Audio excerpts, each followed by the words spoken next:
जरा सोचो, अगर औरतों से भरे एक जहाज पर हमला करके उन्हें एक ऐसे आइलैंड पर बंदी बना लिया जाए जिसके बारे में कोई जानता ही ना हो। कुछ ऐसा ही होता है हमारी आज की कहानी में। कहानी की शुरुआत होती है सिंगापुर के एक होटल में, जहां कुछ फौजी अपनी पत्नियों के साथ डांस कर रहे थे। सभी लोग बहुत खुश थे, तभी अचानक बाहर से जोरदार धमाकों की आवाज हुई और एक आदमी ने अंदर आकर पार्टी रोक दी। उसने सबको बताया कि जापानी फौजी बॉर्डर पार कर चुके हैं और वो किसी भी वक्त यहाँ हमला कर सकते हैं। जल्दी से सभी औरतों और बच्चों को एक समुद्री जहाज में बैठाया गया जो उन्हें एक सुरक्षित जगह पर ले जाएगा और सभी आदमी जापानियों का सामना करने के लिए तैयार हो गए। सबने अपने घर वालों को अलविदा कहा और सभी औरतें तुरंत शिप में चढ़ गई। वहां सबको अपनी सुरक्षा के लिए लाइफ जैकेट्स दी गई। रात तो आराम से बीत गई, लेकिन सुबह होते ही जापान के लड़ाकू विमानों ने उनकी शिप पर मिसाइल्स गिरा दी। इस हमले से जहाज पर अफरा तफरी मच गई और काफी औरतें और बच्चे अपनी जान गंवा बैठे।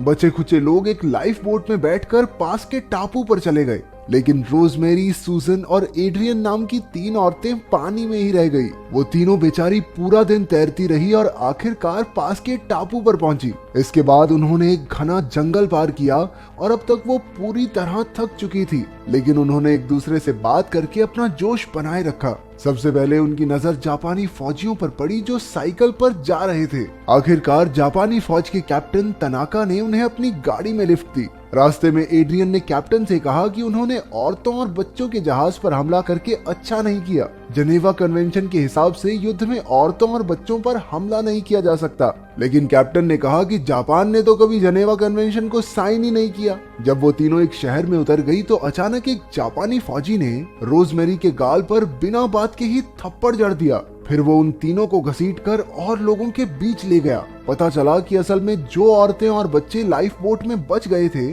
उन्हें जापानी फौजी बंदी बनाकर यहाँ ले आए थे। यहीं पर सूजन ने अपनी नर्स सहेलियों को देखा। अपनी साथी नर्सों को वहाँ जिंदा देखकर सूजन बहुत खुश हुई। इसके बाद सैनिक उन सबको जंग के कैदियों के बेस पर ले गए, जहाँ कई देशों के कैदी मौजूद थे। अगली सुबह सैनिकों ने सारे कैदियों को उठाया। वो उनके साथ जानवरों से भी बुरा बर्ताव करते थे। फौज के कर्नल ने कहा कि अब वो सभी जापानी सरकार के कैदी हैं और उन्हें अब उनकी मर्जी के हिसाब से ही रहना होगा। तभी एक औरत ने उस पर हमला करने की कोशिश की, लेकिन जापानी फौजी ने उसे पकड़कर बहुत पीटा। इसके बाद सैनिकों ने उन्हें जबरदस्ती जापानी झंडे के सामने सर झुकाने को कहा। कुछ देर बाद एक ट्रक वहां पहुंचा जिसमें जापानी सैनिकों का खाया हुआ मीट और सब्जियां थी। ये बचा खुचा खाना इन कैदियों को खाना पड़ा। सभी औरतें आपस में बातें करने लगी और उन्होंने देखा कि वहां कई देशों की औरतें मौजूद थी। नाश्ता करने के बाद उन सबसे पूरा दिन कड़ी धूप में खेतों में काम करवाया जाता था। वहां पर औरतों के लिए टॉयलेट तक की सुविधा नहीं थी। चाहे कोई कितना भी थक जाए, लेकिन उन्हें आराम करने की इजाजत नहीं थी। हर रोज जापानी सैनिकों के नहाने के लिए उन सबको पानी भरकर लाना होता था। उस समय फौजी बिना किसी शर्म के उनके सामने बिना कपड़ों के घूमते रहते थे। उन औरतों के लिए ये काम बेहद मुश्किल था, लेकिन मजबूरी में उन्हें ये सब करना पड़ता था। उनमें से एक औरत ने सब में ये अफवाह फैला दी कि पहाड़ी के दूसरी ओर आदमियों को बंदी बनाकर रखा गया है, लेकिन किसी ने उस पर यकीन नहीं किया। हालांकि रोजमेरी को लगा कि हो सकता है उसका पति भी उसी तरफ हो। कुछ हफ्तों बाद ही सारे कैदियों के बीच मलेरिया फैल गया। उनमें से कुछ तो मर गए और कुछ पूरी तरह बेड रेस्ट पर आ गए। उनमें से सबसे बूढ़ी औरत मिसेस रॉबर्ट्स को भी मलेरिया हो गया था। वो जहाज पर हुए हमले के बाद भी अपने पालतू कुत्ते को यहाँ तक अपने साथ लाई थी, लेकिन कैंप में मौजूद कुछ औरतें दुआ कर रही थी कि काश मिसेस रॉबर्ट्स मर जाए ताकि वो सब उसके कुत्ते को मारकर खा सकें। इससे पता चलता है कि जरूरत पड़ने पर इंसान क्या कुछ नहीं कर सकता। इतने सारे लोगों के बीमार हो जाने की वजह से अब वहाँ दवाइयों का अकाल पड़ गया था। इसलिए उन औरतों ने फौजियों को अपने झुमके देकर दवाई लेने की सोची। ये काम करने के लिए विंग नाम की एक चाइनीज औरत तैयार हो गई। वो रात को कैंप से भाग निकली और तारें पार करके दवाई लेने में कामयाब हो गई, लेकिन उसी वक्त कुछ गार्ड्स को उसके भागने की भनक लग गई। आखिरकार वो बड़ी मुश्किल से अपनी जान बचाकर झोंपड़ी में वापस लौटी। फिर उन्होंने मिस रॉबर्ट्स को वो दवाई दी जिससे उसे काफी आराम मिला। लेकिन अगली सुबह कैप्टन तनाका को इस पूरे मामले की खबर मिल गई। वो विंग को खींचकर सबके सामने ले आया और उसे वहीं पर जिंदा जला दिया। उसे जलता देखकर बाकी औरतों का तो दिल दहल गया। उस शाम एड्रियन एक धुन गुनगुना रही थी जब डेजी नाम की एक बूढ़ी औरत उसके साथ गाने लगी। संगीत को लेकर उन दोनों में गहरी दोस्ती हो गई और दोनों ने मिलकर बाकी कैदियों के मनोरंजन के लिए एक ऑर्केस्ट्रा शुरू करने का फैसला किया। वो दोनों किताब में गाने लिखा करती, लेकिन कुछ औरतें जापानियों के डर से उन्हें रोक रही थी। अगली सुबह एड्रियन और डेजी ने ऑर्केस्ट्रा की पहली प्रैक्टिस की शुरुआत की, लेकिन उसी वक्त फौजियों ने आकर रंग में भंग डाल दिया। उन्होंने औरतों को पकड़ पकड़ कर पीटा, क्योंकि किसी को भी गाने बजाने की इजाजत नहीं थी। लेकिन वो औरतें भी हार मानने वालों में से नहीं थी। उन्होंने एक छोटा ग्रुप बना लिया और शांत जगहों पर छिप छिप कर प्रैक्टिस करनी शुरू कर दी।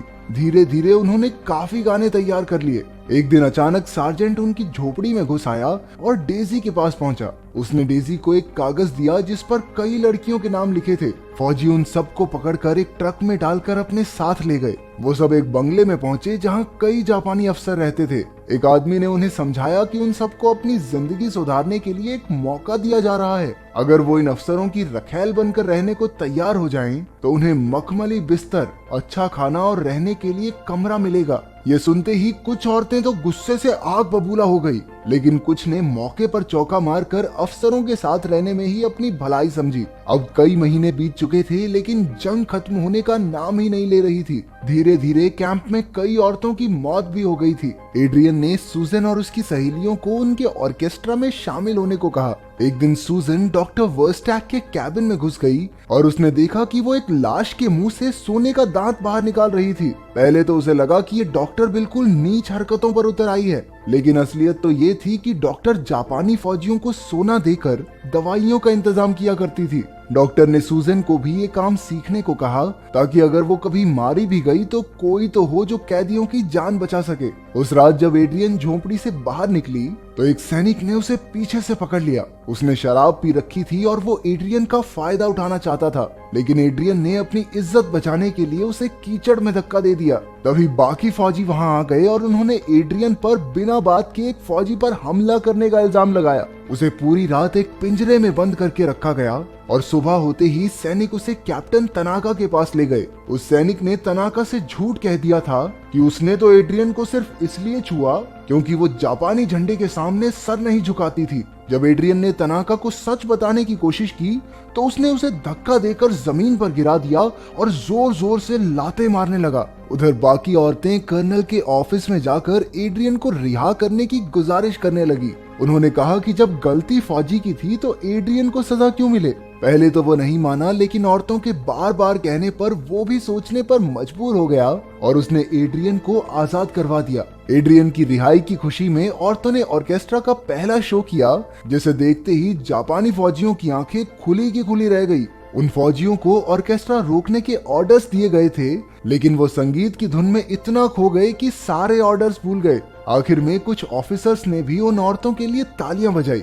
इसके कुछ दिन बाद सभी कैदियों को इकट्ठा करके बताया गया कि युद्ध में जापान जीत रहा है और अब तो ऑस्ट्रेलिया भी उनसे हाथ मिलाना चाहता है। ये सुनते ही सूजन के मुंह से गाली निकल गई, लेकिन कैप्टन तनाका ने उसे सुन लिया था। उसने सूजन को अपने पास बुलाया और फौजियों से कहकर उसे इस तरह से जकड़ दिया कि अगर वो थोड़ा सा भी हिली तो उसकी मौत पक्की है।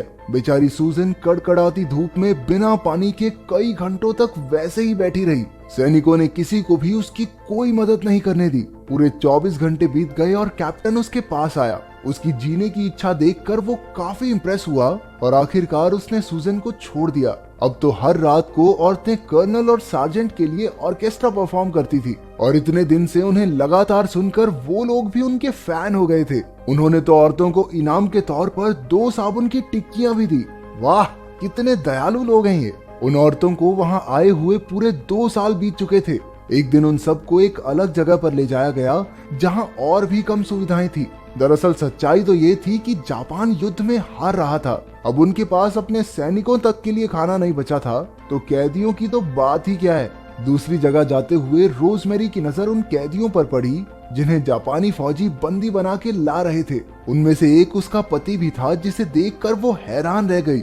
वो जानती थी कि अब उसके पति को मार दिया जाएगा। वो बेचारी पूरे रास्ते रोती हुई गई, क्योंकि वो जानती थी कि वो अब अपने पति से कभी नहीं मिल पाएगी।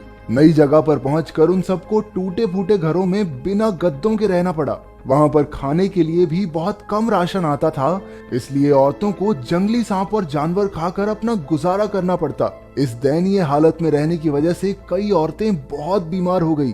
अपने पति की मौत के बारे में सोचकर रोजमेरी के जीने की इच्छा पूरी तरह खत्म हो चुकी थी। उसने खाना पीना बंद कर दिया और दिन रात बस रोती रहती थी। कुछ दिन बाद वो चल बसी। उनकी झोपड़ी के साथ का खेत अब शमशान बन चुका था। आखिर में बस गिने चुने लोग ही बच पाए थे। वो तो अब भूल ही चुके थे कि यहाँ आने से पहले उनकी जिंदगी कैसी हुआ करती थी। आखिरकार 24 अगस्त 1945 को कर्नल ने आकर सबको बताया कि जंग अब खत्म हो चुकी है। इसके बाद सभी जापानी फौजी उन्हें आजाद करके वहां से चले गए। सभी औरतें खुशी से झूमकर नाचने गाने लगी। ये दूसरे विश्व युद्ध की एक सच्ची कहानी है और उन सब ने घर पहुंचने के बाद भी मरते दम तक अपनी सहेलियों से रिश्ता बनाए रखा। अगर वीडियो पसंद आई तो लाइक कर देना, चैनल को सब्सक्राइब कर देना। मिलते हैं अगली